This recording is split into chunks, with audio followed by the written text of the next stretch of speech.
आज जो मैं शिक्षा देना चाहता हूँ वो एक बहुत ज़रूरी और बहुत इम्पॉर्टेंट शिक्षा है, और मैं चाहता हूँ आप ध्यान धरकर इसको सुने, बिकॉज मेजॉरिटी ऑफ क्रिश्चियंस, बहुत सारे मसीह लोग नहीं जानते इस बात को और इसीलिए सफ़र कर रहे हैं, जबकि मसीह ने उनके लिए सफ़र किया। मैं ये नहीं कह रहा हूँ इस दुनिया में हमें सफरिंग नहीं आएगी, मैं ये नहीं कह रहा हूँ कि मसीह के पीछे चलना यानी फूलों की चादर के ऊपर चलना है, मैं ये नहीं कह रहा हूँ, मगर मैं ये कह रहा हूँ आपको उन चीज़ों के लिए सफ़र करने की ज़रूरत नहीं है जिन चीज़ों के लिए मसीह सफ़र कर चुका है। उसने आपको अधिकार दिया है बीमारियों के ऊपर, दुष्ट आत्माओं के ऊपर। आमीन। आज मैं आपको विश्वास का एक तीसरा पहलू बताना चाहता हूँ। दो पहलू आपने अच्छे से सुने हैं, मगर आज तीसरा जो पहलू है जो बहुत ही इंपॉर्टेंट है। पहला हमने सुना था विश्वास कैसे आता है, सुनने से, और बहुत ज़्यादा मैं जोर देता हूँ इस बात में कि आप ध्यान धरकर सुने, क्योंकि जो सुनने वाले मसीह नहीं है उनके जीवन में कोई फल नहीं है। जो सुनता नहीं है वचन को, वो किस खेत की तरह था जहां बीज कहां बोए गए, सड़क के किनारे, यानी उनका हृदय उस तरह की भूमि को दर्शाता है जो सड़क के किनारे है।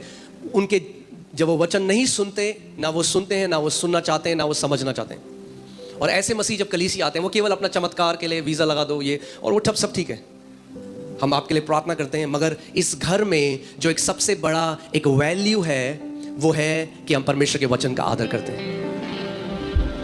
आमीन। अगर आप ध्यान से परमेश्वर के वचन को सुनने वाले हो, आपको पता भी नहीं चलेगा हल्के हल्के आपके जीवन में कैसे बदलाव आने लग जाएगा। याद है मैंने आपको 2 हफ्ते पहले बताया था, बाइबल कहती है, इंग्लिश बाइबल में लिखा था, the ground on its own automatos, अपने आप से पृथ्वी फल फलती है, अपने आप से ग्रोथ आती है।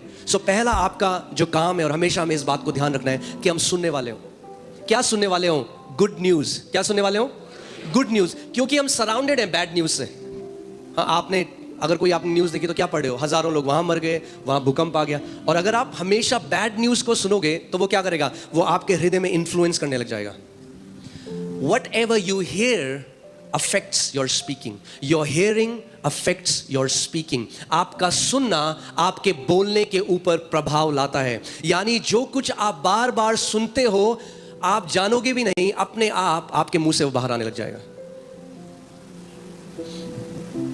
इसीलिए कोई भी विक्टोरियस लाइफ, चंगाई, छुटकारा, बढ़ोतरी, हर एक चीज सुनने से शुरू होती है। परमेश्वर का हर एक काम कैसे शुरू होता है? सुनने से। The Bible says because you heard the gospel. सबसे पहले कैसे हमारा उद्धार कैसे हुआ? सुनने से। हमारा उद्धार दान करने से नहीं हुआ, हमारा उद्धार किसी धार्मिक, हमने सुसमाचार को क्या किया? सुना सबसे पहले। So that's the first foundation of faith. We hear the good news and we don't just hear the good news, we keep hearing the good news. हम लोग सुसमाचार को सुनते रहेंगे। Faith comes by hearing. विश्वास सुनते रहने से आता रहता है। इसको मैं इस तरह से बोलूंगा, विश्वास कैसे आता है?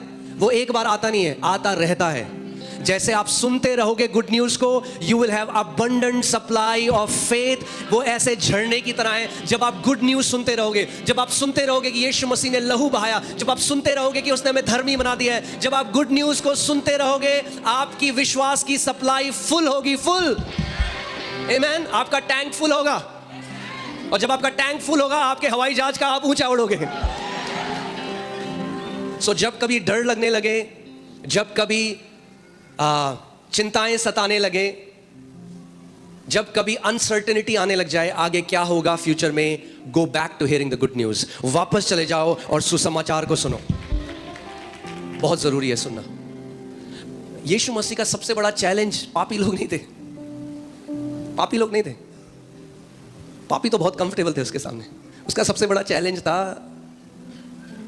अल्ट्रा रिलीजियस पीपल, जो जैसे पास्टर सामर्थ बोलते हैं, घड़े आत्मिक लोग, ओवर स्पिरिचुअल पीपल। और बार बार वो सुनना नहीं चाहते थे प्रभु जो बोल रहे हैं। क्यों? क्योंकि उन्हें लगता था उन्हें सब कुछ आता है।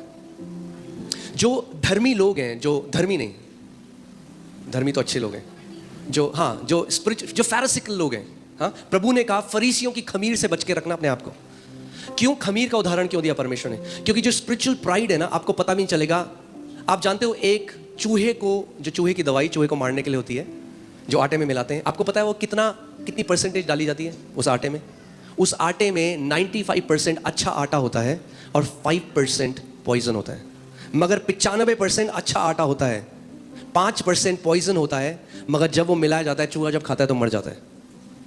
ऐसे ही खमीर भी काम करती है, वो थोड़ी सी मिलाई जाती है और पूरा आटे को खमीर बना देती है, प्रभु यीशु मसीह ने कहा। ऐसे ही आत्मिक घमंड भी है, थोड़ा सा अगर आप अलाउ करोगे, आपके पूरे स्वभाव को बदल देगा। आप दूसरों को तुच्छ जानने लग जाओगे, आप कंपैरिजन में चले जाओगे, और फिर पता क्या होगा, आपको लगेगा आपको किसी से सीखने की जरूरत नहीं है। सबसे बड़ा घमंड का चिन्ह क्या है? मुझे सीखने की जरूरत नहीं, मुझे बहुत आता है। जो बोलता है मुझे बहुत आता है, बाइबल कहती है उसे कुछ नहीं आता। हम सब आखिरी सांस तक स्टूडेंट हैं परमेश्वर के वचन के, और हम सीखते रहेंगे। Nobody has arrived। प्रभु यीशु मसीह को छोड़कर और कोई सिद्ध नहीं है। हम सब सीख रहे हैं, आमेन। हम सब बढ़ रहे हैं साथ में एक परिवार की तरह। सो बार बार प्रभु यीशु मसीह एक बात कहता था लोगों से, वो कहता अगर तुम्हारे सुनने के कान हैं, यानी कईयों के एक्सेसरीज हैं, दिखाने के हैं। वो कहता है अगर तुम्हारे, अब जो प्रभु बोल रहे हैं, अगर आप नॉर्मल लैंग्वेज में बोले, प्रभु कान सुनने के लिए तो होते हैं। वो कहता है अगर तुम्हारे सुनने के कान हैं, यानी बहुत सारे लोगों के सुनने के कान नहीं हैं।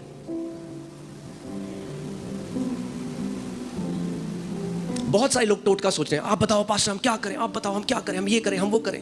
प्रभु कह रहे नहीं, बैठ के सुन तू पहले, सुसमाचार सुन। तुझे ज्यादा डोज चाहिए मेरे सुसमाचार की, हाँ, यू नीड मोर गॉस्पेल, और डोज दो इसे सुसमाचार की। सुनना बहुत जरूरी है। और क्या सुनना? कुछ भी बकवास सुनना नहीं। आज कुछ भी यूट्यूब खोलो, पता नहीं क्या क्या लोग बोल रहे हैं।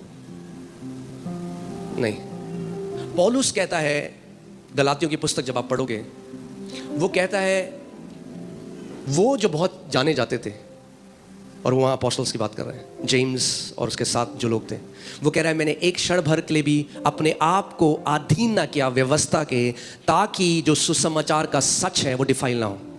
प्रोटेक्ट करना पड़ा मुझे। प्रोटेक्ट करो अपने सुसमाचार जो आपने सुना है।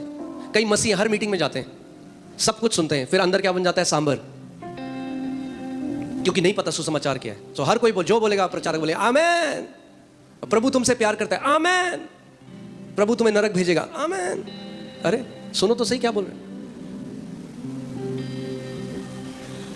हम देहरादून में थे, कलीसिया में, और वहां पे एक व्यक्ति था, उसकी आमेन बोलने की आदत थी, मगर वो सुन के नहीं बोलता था आमेन, बस ऐसे ही बोलता रहा।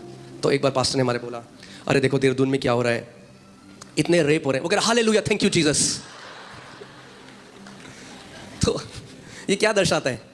सुनने के कान। सुनो, सुनो, क्या सुनो? गुड न्यूज, सुसमाचार। हालेलुया। इस पूरी दुनिया में जो बैड न्यूज है, उसके बीच में हम गुड न्यूज के लोग हैं। Amen. We are the people of the good news, we are born of good news. हमारा नया जन्म सुसमाचार से हुआ है। हमें सस्टेन भी सुसमाचार करेगा, हमें बनाने वाला भी सुसमाचार है, हमें आगे ले जाने वाला भी सुसमाचार है। आमेन। बट द गोल इज, गलातियों की कलीसिया को क्या कहा पौलुस ने? तुमने आत्मा से तो शुरू किया, मगर अब तुम क्या जा रहे हो? क्योंकि पौलुस ने उनको सिखाया कि अब मसीह में तुम्हें व्यवस्था के कामों को पूरा, तुम्हें खतना कराने की जरूरत नहीं है, तुम्हें मूसा की सारी व्यवस्था। सो कुछ लोग आ गए और वो उनको बोले नहीं, तुम उद्धार नहीं पा सकते जब तक तुम खतना ना कराओ, और वो वापस व्यवस्था में जाने लगे। तो पौलुस को थोड़ा सख्त वाला लीडर बनना पड़ा और उन्हें डांट लगानी पड़ी है। और उन्हीं कलीसिया को जिसने उसने प्लांट किया, मेहनत करी, और फिर वो लिखता है तुम निर्बुद्धि गलातियों, किसने तुम्हें बिविच कर दिया, यानी किसने मंत्र कर दिया तुम्हारे ऊपर कि तुम सुसमाचार को भूल गए हो। आत्मा से जो शुरू हुआ है वो आत्मा से चलेगा, और आत्मा से ही परमेश्वर हमें पूर्णता पूरा लेके जाएगा। आमेन, हालेलुया।